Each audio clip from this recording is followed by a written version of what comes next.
தற்போது ஒரு அண்மை செய்தி. தமிழக மீனவர் பிரச்சினைக்கு நிரந்தர தீர்வு காண வேண்டும் என மத்திய அரசுக்கு எதிர்க்கட்சித் தலைவர் எடப்பாடி பழனிசாமி வலியுறுத்தியுள்ளதை அண்மை செய்தியாக பார்த்துக் கொண்டிருக்கின்றோம்.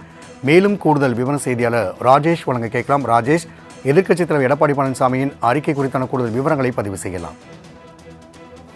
கடந்த 25ஆம் தேதி வங்கக்கடலில் மீன்பிடித்துக் கொண்டிருந்த ராமேஸ்வரத்தை சேர்ந்த மீனவர்கள் 33 பேரை இலங்கை கடற்படை கைது செய்ததுடன் அவர்களது படகுகளையும் பறிமுதல் செய்துள்ளதாக செய்திகள் வெளியாகி இருக்கிறது. இது அதிர்ச்சி அளிக்கும் விதமாக இருக்கிறது என எடப்பாடி பழனிசாமி தனது எக்ஸலத்தின் வாயிலாக பதிவிட்டிருக்கிறார். மேலும் தமிழக மீனவர்கள் இலங்கை கடற்படையினரால் அடிக்கடி கைது செய்யப்படுவதையும் படகுகளை பறிமுதல் செய்வதையும் தடுக்கவும் திமுக மற்றும் கூட்டணி கட்சியினர் 39 எம்பிக்களும் நாடாளுமன்றத்தில் உரிய அழுத்தம் கொடுக்க வலியுறுத்துகிறேன். மத்திய அரசும் காலம் தாழ்த்தாமல் உடனடியாக இலங்கை அரசுடன் பேசி தமிழக மீனவர்களை கைது செய்யப்பட்டு பிரச்சனைக்கு நிரந்தர தீர்வு காண நடவடிக்கை எடுக்க வேண்டும் என்று அதிமுக சார்பில் வலியுறுத்துகிறேன் என்று தனது எக்ஸலத்தின் வாயிலாக அவர் வலியுறுத்தி இருக்கிறார். ராம்குமார். ராஜேஷ், தகவலுக்கு நன்றி.